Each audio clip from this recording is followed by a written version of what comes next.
You'll eat after everyone else. That's what my daughter said to me.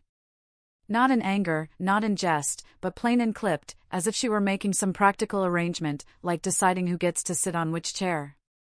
She didn't even look at me when she said it. Her voice drifted past her shoulder as she leaned over the kitchen counter, carving slices of cheese and lining them neatly on a plate. I remember standing there, holding the roasting pan with both hands, the one I had been tending since dawn. A leg of lamb, seasoned with garlic and rosemary, rubbed with olive oil the way my own mother had taught me when I was barely tall enough to reach the stove. I had basted it every half hour, even though my knees ached every time I crouched and pulled the oven door open. I had spooned the juices over the meat as if I were feeding a child who would never eat enough on their own. The skin had browned, crisped, crackled just so. And I thought, at the very least, when we all sat down to the table, someone would notice. Instead, I stood there in the doorway with the pan, and she told me I'd eat last. It wasn't the words alone, you understand. It was the weight of them, how they landed on top of everything else I had been trying not to notice for months. The glances that passed across the table when I spoke. The way conversations skipped over me, as though my voice were a pause button they couldn't bear to sit in for too long. The little jokes about my hearing, though I heard them just fine. The sigh in her voice whenever she asked me if I was sure I wanted to cook again. I didn't want to cook again. I wanted to be wanted to cook. I stood there too long, I think. She turned then, saw me still holding the pan, and frowned, as if I had been in her way. Just put it on the counter, Mom, she said, briskly now, the edge sharpening. I'll serve. She had already laid out the dining room. Plates stacked, cutlery shining, glasses lined like little soldiers. I knew she'd counted them. I wasn't included. For a moment I thought of saying something sharp, something that would make the air go still. But the words caught in my throat and turned bitter. I only nodded, set the pan down carefully, and pressed my palms to the counter so they wouldn't tremble. My daughter went on, slicing cheese, humming to herself. She didn't see the tears prick my eyes. I walked out of that kitchen before they could fall. But I didn't go to my room, or to the garden, or to the corner chair where I usually sit and knit when the family comes over. I went back into the kitchen, lifted the roast from the counter with both hands, still warm, still heavy, the smell of rosemary clinging to me, and I walked out the back door. I didn't slam it. I didn't even close it properly. I just stepped into the cool evening air with the pan pressed close, like some foolish old woman cradling her last treasure. The gravel of the driveway crunched beneath my shoes. Across the street, someone's dog barked once, then went quiet. A breeze lifted my hair, and I thought absurdly that I hadn't left the house without my coat. I didn't know where I was going. Only that I couldn't sit down at that table after being told I'd eat last. You may think I overreacted. That it was only a small slight, a careless remark. But these little remarks accumulate like dust. One by one, they settle on you until you can't quite see yourself anymore. You become the outline of someone who was once needed, once listened to, once loved for more than what you could provide. I wasn't about to sit there with an empty plate while the family carved pieces from the roast I had prepared, waiting until they were finished, scraping what was left.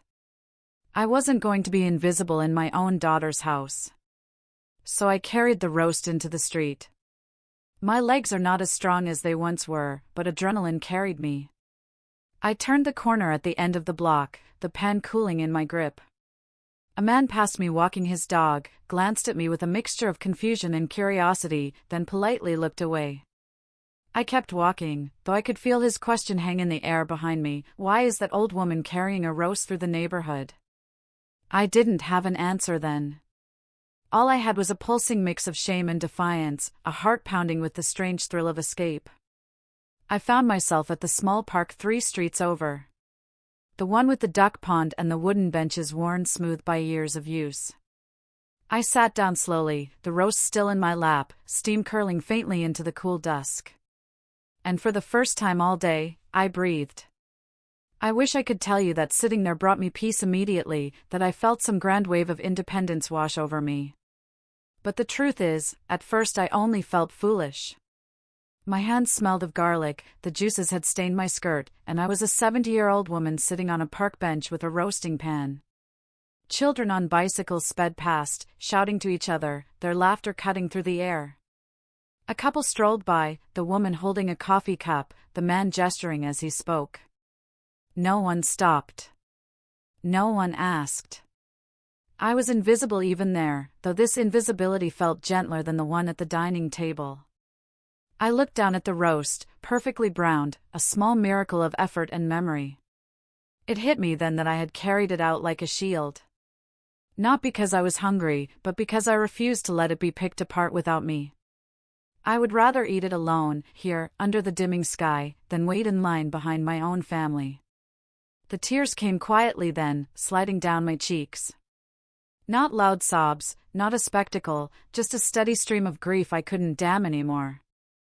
I thought of my husband, gone 10 years now, who would never have let me be treated that way. I thought of the early years with my daughter, when she clung to me, when my cooking meant safety, warmth, home.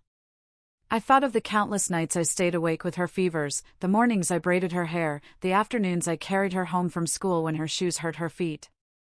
And now, all of it seemed reduced to this: you'll eat after everyone else.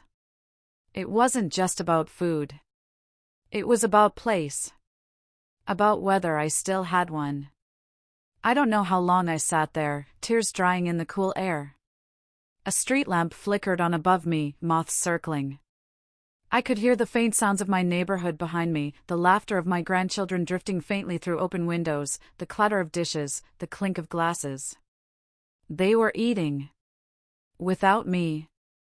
Something inside me shifted then, not like a grand revelation, but like a door closing softly. I realized I couldn't go back. Not tonight, maybe not ever in the same way.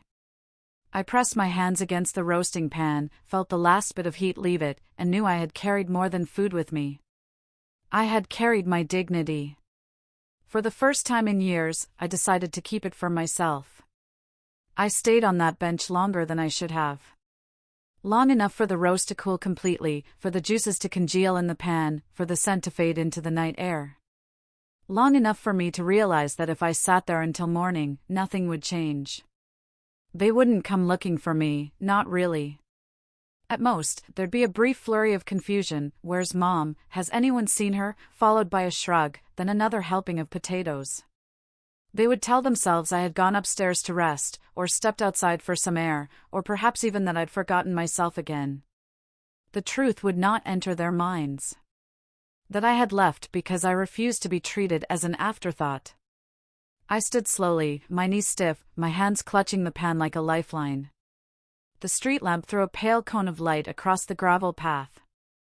A duck quacked in the pond, startling itself, then fell silent. The park was empty now. Just me, the roast, and the question I hadn't yet asked myself: where do I go from here? Home was out of the question. Not tonight. The thought of walking back into that house, of seeing them all with full bellies and crumbs at the corners of their mouths, while I slipped quietly into a chair at the end, no. I couldn't do it. So I walked. Slowly, because my knees demanded it, but with purpose. The streets were familiar, lined with the houses of neighbors I'd known for decades. Each window glowed with its own little world: a family watching television, a man reading by lamplight, a teenager sprawled on a couch with a phone in hand. All of them inside. All of them belonging somewhere. I felt the sting of exclusion more sharply then. I belonged nowhere at that moment, an old woman wandering with her roast. I don't know what led me toward the church. Habit, perhaps. When you've spent most of your life attending Sunday service, your feet remember the way even when your mind is occupied. The doors were locked, of course. The parish hasn't kept evening hours in years. But the steps were empty, and the stones still held the day's warmth. I climbed them slowly and sat down, setting the pan beside me. I thought of prayer, but the words would not come. Instead, I let the silence wrap around me. Not the silence of being ignored, but the kind that feels like a balm. A silence that says, you exist, even if no one is listening. It struck me then how small my world had become. The kitchen, the living room, the chair by the window where I knit. Family visits that were more performance than connection. Smiles that didn't reach the eyes. "How are you?" Mom asked without waiting for the answer. I had shrunk myself to fit into their schedules, their needs, their assumptions. And when I no longer fit neatly, they put me aside. "You'll eat after everyone else."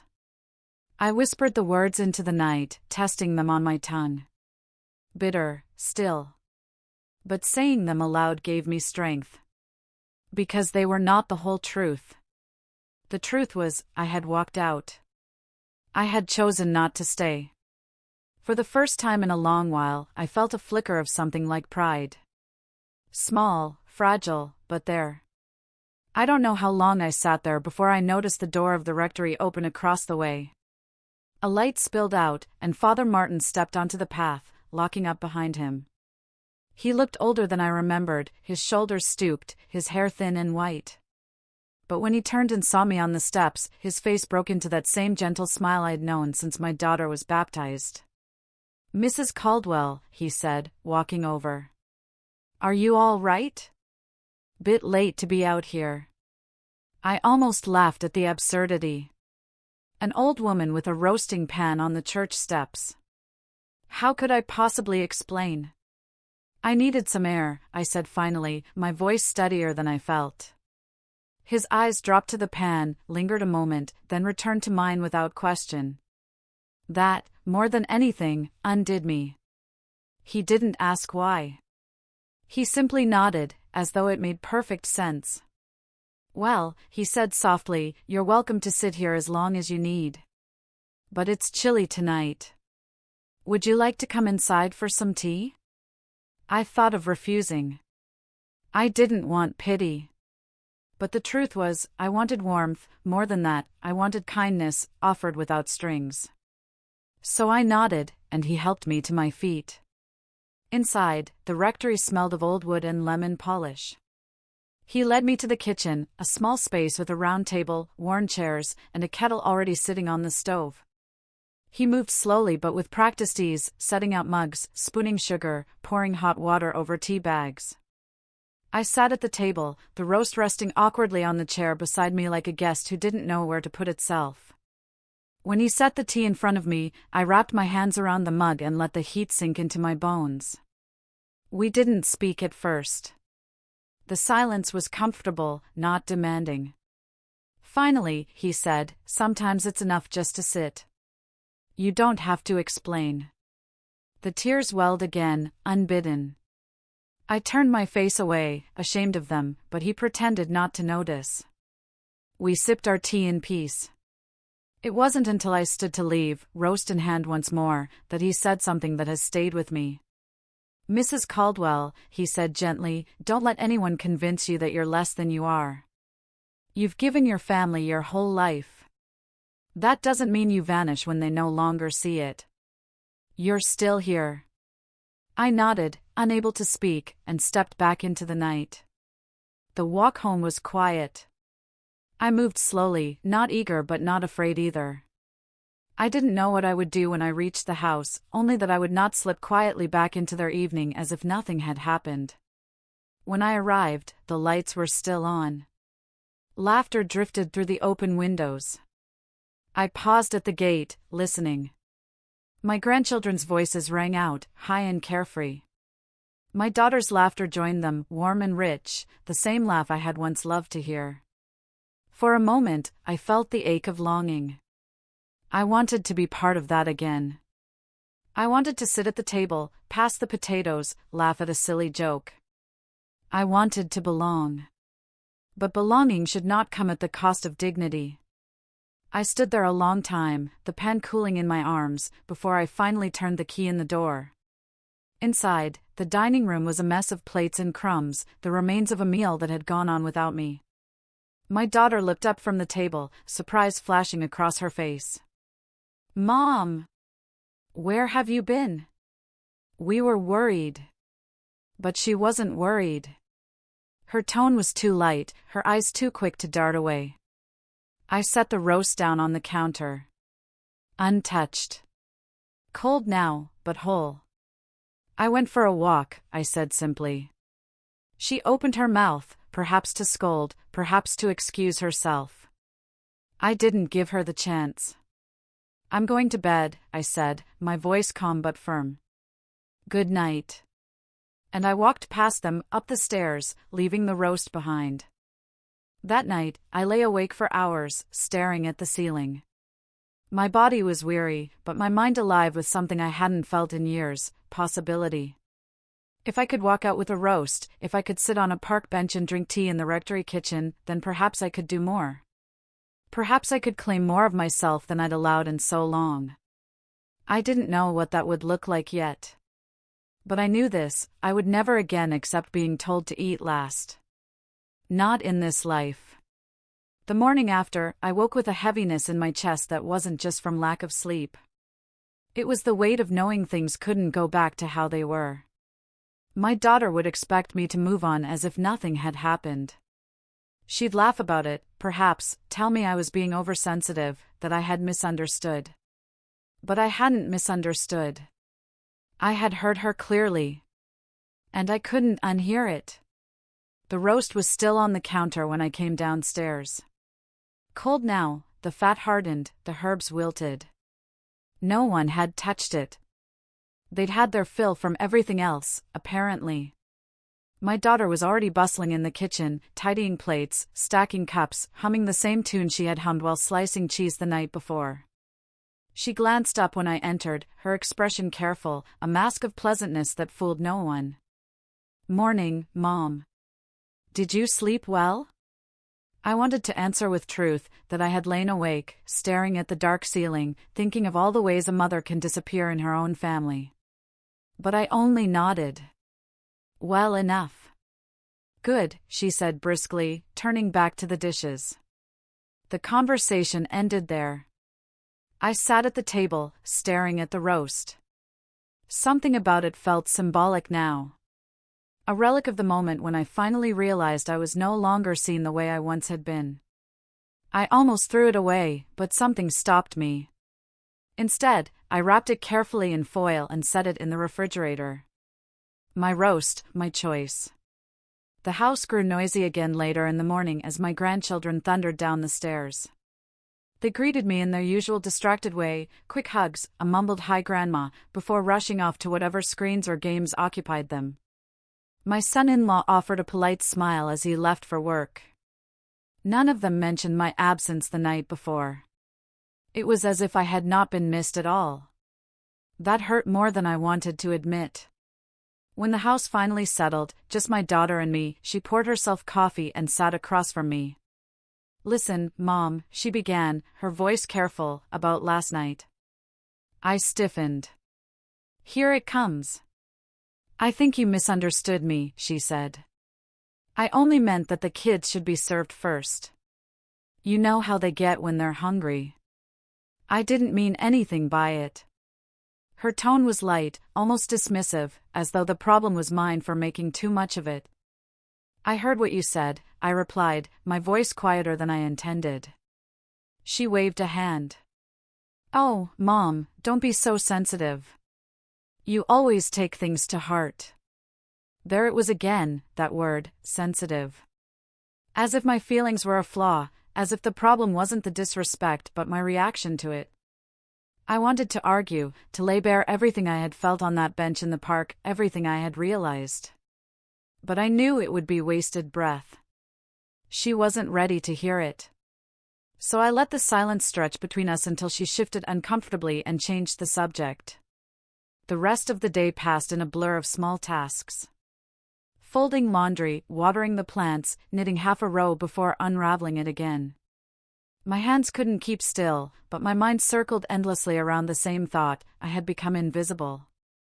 By evening, I couldn't bear the walls of the house any longer. I slipped on my coat and walked to the park again. The air was cool, the pond still, the benches empty. I sat in the same spot as before, and for the first time, I considered what my life might look like if I stopped waiting to be included.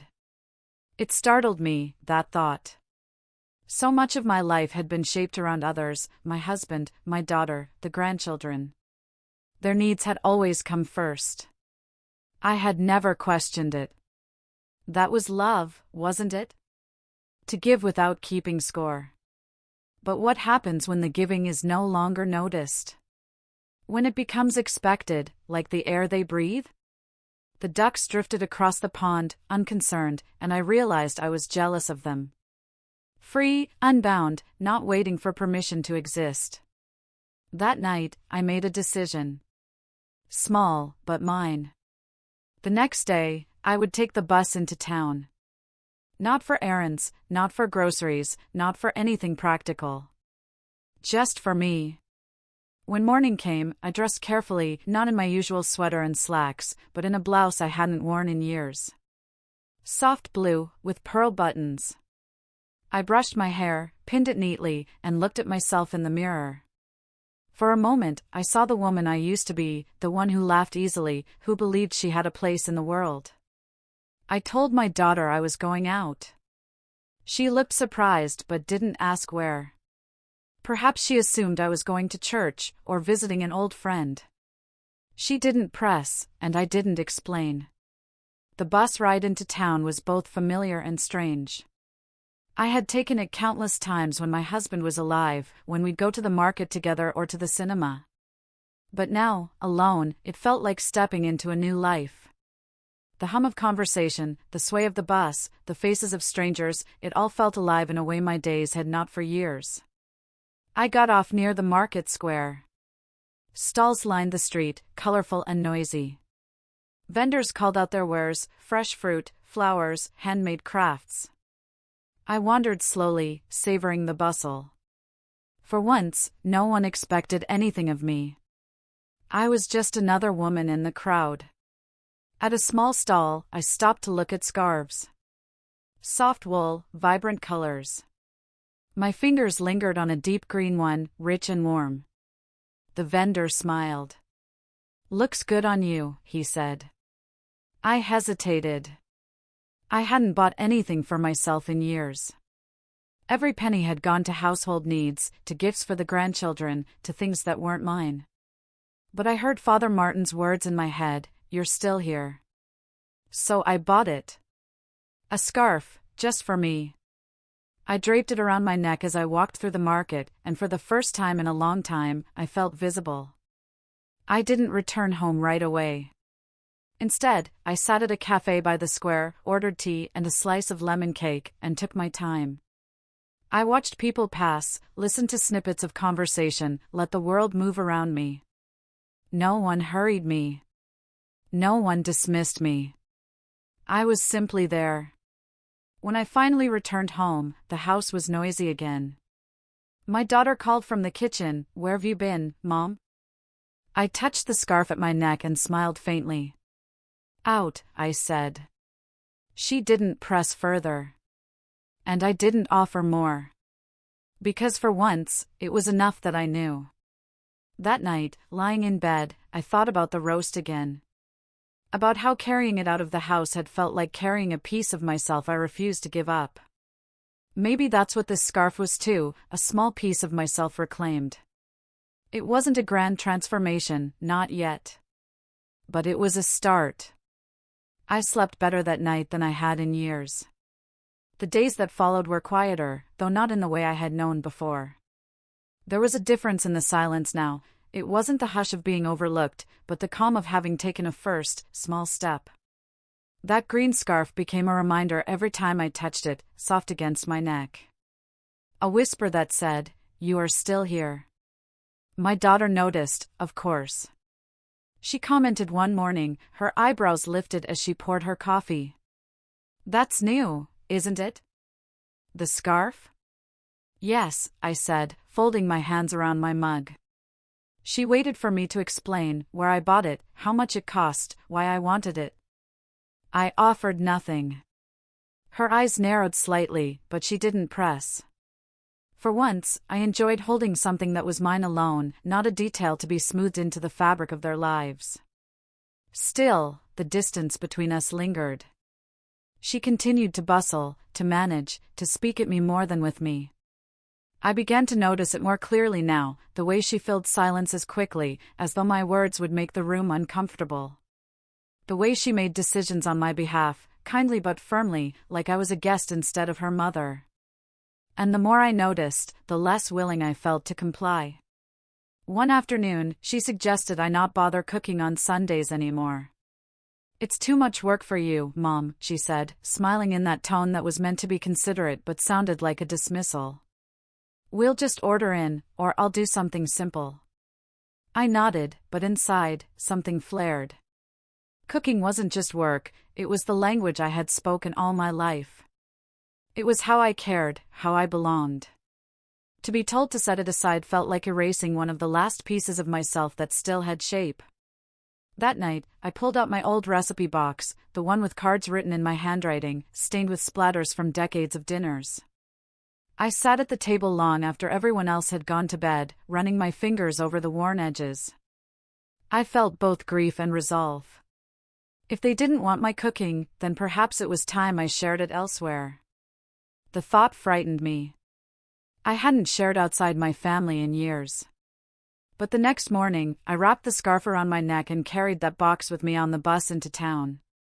I didn't know exactly where I was headed until I walked past the community center. Its windows were plastered with flyers, book clubs, knitting groups, language classes. One, taped slightly crookedly near the bottom, caught my eye: "Community Potluck, Volunteers Welcome." I stepped inside before fear could tell me not to. The woman at the front desk looked up, smiled, and asked how she could help. My hands trembled slightly as I clutched the recipe box, but I heard myself say, "I was wondering if you needed someone to help with the potluck." Her face lit up. "Always. We're short on cooks, actually. Do you have dishes you'd like to make?" I opened the box, my fingers brushing over the cards. "I think I might." And so it began. The following week, I spent hours in the kitchen, but not for my family. For strangers. I baked chicken pies, slow-cooked stews, rolled dough for bread. As I worked, I felt something awaken in me that I hadn't realized had gone dormant. Not duty. Not obligation. But joy. The joy of creating something and knowing it would be received with appreciation. At the potluck, the community center buzzed with voices and laughter. People wandered from table to table, sampling dishes, complimenting cooks. I stood behind my own modest spread, nervous at first, but soon warmed by the smiles. A man with gray hair came back for seconds on the stew. A young mother asked if she could have the recipe for the bread. A little girl licked her fingers after the pie and whispered, "That was the best thing I ever ate." No one told me to wait until last. No one brushed me aside. For those few hours, I was seen. When I returned home that night, my daughter asked casually where I had been. "Out," I said, the scarf warm around my shoulders. She frowned, clearly unsettled by my secrecy, but I didn't elaborate. I had discovered something she couldn't take away from me. The potlucks became a rhythm. Once a month, then twice. Each time, I brought something new from my box, each time met with gratitude. Slowly, I began to make acquaintances, people who knew me not as someone's mother, not as grandma, but simply as myself. One woman, Margaret, invited me to join the knitting group she ran. I almost refused out of habit, but then I thought of all the evenings I sat knitting alone by the window, the yarn slipping silently through my fingers. I said yes. The first meeting was awkward, of course. I felt old, out of place, uncertain. But Margaret's smile was genuine, and soon I found myself laughing with strangers as we fumbled with patterns and shared stories. My scarf became a topic of admiration, and for once, I allowed myself to accept the compliments without deflecting. It wasn't that my family stopped mattering.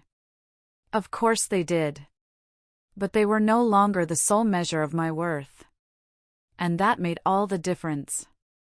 The shift did not go unnoticed at home. My daughter grew sharper in her questions. "Where are you going? When will you be back? Who are you with?" She tried to sound casual, but the edge in her voice betrayed her unease. One evening, she confronted me more directly. "Mom, you've been acting different lately. Always going out, keeping things to yourself. What's going on?"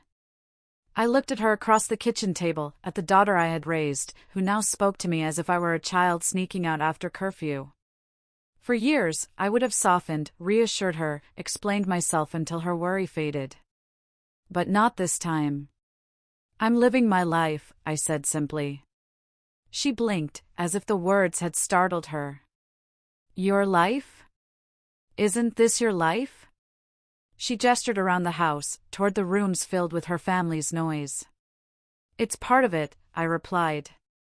"But not all of it. Not anymore." The silence that followed was heavy, but it did not crush me as it once would have. I stood, wrapped the green scarf tighter around my neck, and went upstairs. That night, lying in bed, I thought of the roast again. How absurd it had seemed, sitting on a park bench with a pan in my lap. And yet, it had been the beginning. Carrying that roast out the door was the first time I chose myself over their expectations. Now, weeks later, I saw that moment for what it truly was, not foolishness, but courage. And I realized I wasn't done yet. It came to a head one Sunday evening. The family had gathered again, the table crowded, the noise filling every corner of the house. I watched them, my daughter at the head, the grandchildren laughing over inside jokes I no longer understood.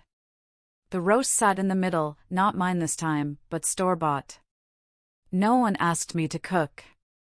No one even glanced in my direction when plates were passed around. I was present, but unnecessary. Something inside me went very still. I realized, as I looked at that table, that I had been mourning the wrong thing.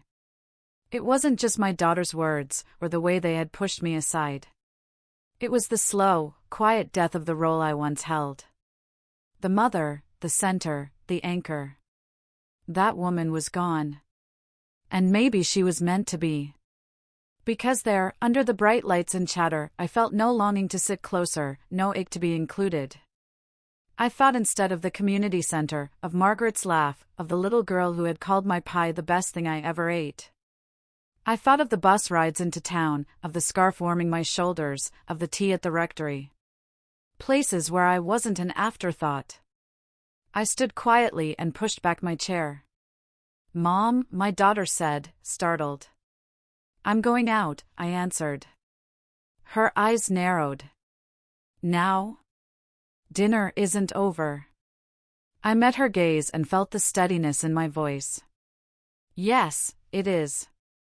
I left without another word. The night air met me like an embrace. I walked, not to the park this time, but to the community center. The building was dark, closed on Sundays, but I sat on the steps anyway, the same way I had at the church weeks earlier. I sat there until my breathing matched the rhythm of the quiet street. And I understood something with a clarity that startled me. I did not need to be restored to the center of my family. I did not need to claw back the place I once held. What I needed was to belong to myself first. My daughter could not give that to me. My family could not either. It was mine to claim or to lose. And I had already begun. When I rose to walk home, I felt lighter than I had in years. Not young, not free of grief, but whole. Whole enough to know that whether they invited me to eat first or last, I would no longer measure myself by their table. The morning after I left the table, the house felt different. Not quieter, my daughter still moved about briskly, the grandchildren still bickered over cereal, but different in me. I no longer felt tethered to their moods, their approval. I moved slowly through my routine, not rushed, not trying to smooth the edges of anyone else's day. My daughter eyed me carefully, as though waiting for an explanation. "About last night," she began, her voice cautious. I poured myself tea and let the steam rise before me. "Yes?" Her lips pressed thin. "You walked out in the middle of dinner." "Yes," I said. She seemed startled by my calm. "That was rude, Mom." "The kids noticed." You made everyone uncomfortable. I looked at her then, at the child I had carried, nursed, taught, worried over. A daughter who had grown into a woman with sharp edges, who had built her world so tightly she no longer knew how to make space for me. I didn't mean to embarrass anyone, I said quietly. But I won't sit at a table where I'm treated as an afterthought. Her eyes flickered. That's not fair. It's the truth. She opened her mouth to argue, but something in my face must have stopped her. For once, she didn't push. She only sighed, turned back to the sink, and muttered, "You're being dramatic." Maybe I was. Or maybe, after a lifetime of swallowing small slights, I had finally chosen to give them their true size. I left the house that afternoon without telling her where I was going. The bus ride into town felt lighter than ever, like shedding a skin I no longer needed. I went first to the market, where the vendors now greeted me with familiarity. The scarf seller waved. The baker pressed an extra roll into my bag. These were not grand gestures, but they were acknowledgments. They saw me. From there, I went to the community center, where the knitting group was already gathered. Margaret greeted me with her usual warmth. "There she is," she said, patting the seat beside her. "We were just saying we hoped you'd come." The words sank into me like sunlight. We hoped you'd come. Not we expected, not we needed, but we hoped. There was space here for me, not obligation. I pulled out my yarn and needles, settling into the circle. Conversation flowed easily, laughter, stories, small complaints about stiff fingers or tangled patterns. No one demanded anything of me. I was simply another thread in the weave.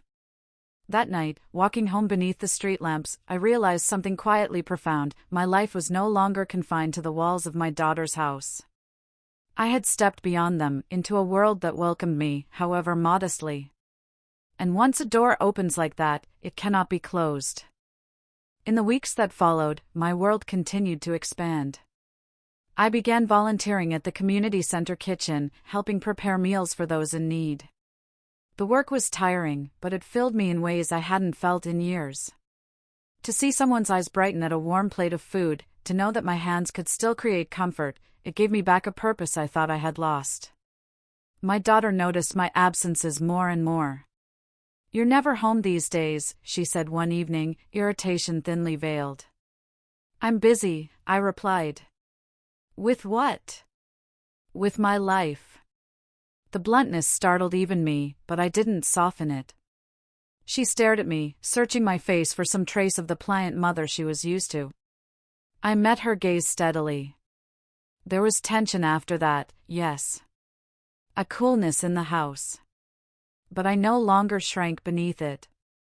I had other rooms to sit in now, other tables where my presence was not just tolerated but valued. One afternoon, after returning from the center, I found the roast still in the refrigerator. The one I had carried out into the night weeks before. It sat there, untouched, wrapped tightly in foil, forgotten. I pulled it out, unwrapped it, and studied the meat. Dry now, unappetizing, beyond saving. I thought of that night, the shame, the defiance, the tears on the park bench. And then I smiled. It wasn't food anymore. It was memory. A turning point sealed in tin foil. I carried it out to the bin, placed it inside, and closed the lid gently. Not with sadness, but with gratitude. That roast had been the last straw, yes, but it had also been the first step. Weeks turned into months. The knitting group became a fixture in my calendar, the potlucks a joy I looked forward to. I found myself laughing more, even humming while I cooked for the community. My hands, once restless with grief, grew steady again with purpose. And then, one evening, something unexpected happened. My daughter asked if she could come with me. She stood in the doorway of my room, shifting awkwardly, her tone less sure than I had heard in years. "Mom, you're always going to that center. What exactly do you do there?" I looked up from the scarf I was knitting. "I cook. I knit. I talk. I listen. I belong. She flushed slightly. Could I maybe see it sometime? I studied her, this woman who had once told me to eat after everyone else, who had dismissed my hurt as sensitivity. Her pride made it hard for her to ask, I could see that. But beneath it, there was something else. A glimmer of curiosity. Perhaps even respect. Of course, I said. That Sunday, instead of staying home for a hollow family dinner, I brought her with me to the potluck. She hovered at first, uneasy among strangers, but soon she was helping set tables, laughing at Margaret's jokes, tasting dishes and offering compliments. I watched her eyes soften as she saw me in the space, not diminished, not background, but whole. On the walk home, she was quiet. Then she said, almost reluctantly, "They really seem to like you there." "They like me everywhere I am seen," I replied gently. She didn't argue. Things did not change overnight. My daughter is still herself, busy, brisk, sometimes careless. But something shifted between us. She no longer tells me what I should or shouldn't do. She asks now. She listens, even if briefly. And when we sit at the table, there is a space set for me, not at the edge, but among them. I don't fool myself into thinking the hurts are erased. They live in me still. But so does the woman who walked out with the roast, who sat on a park bench with dignity cradled in her arms, who chose to keep walking. And that woman is not gone. She is here, wearing a green scarf, laughing with friends, cooking for strangers, no longer waiting for permission to exist. If there is one thing I have learned, it is this: belonging begins not at the family table, nor at the community potluck, but within. The moment you decide you are enough, you are. So when I hear my daughter's voice now, warm, commanding, flawed as ever, I do not flinch. I do not ache for her to see me as she once did. I see myself.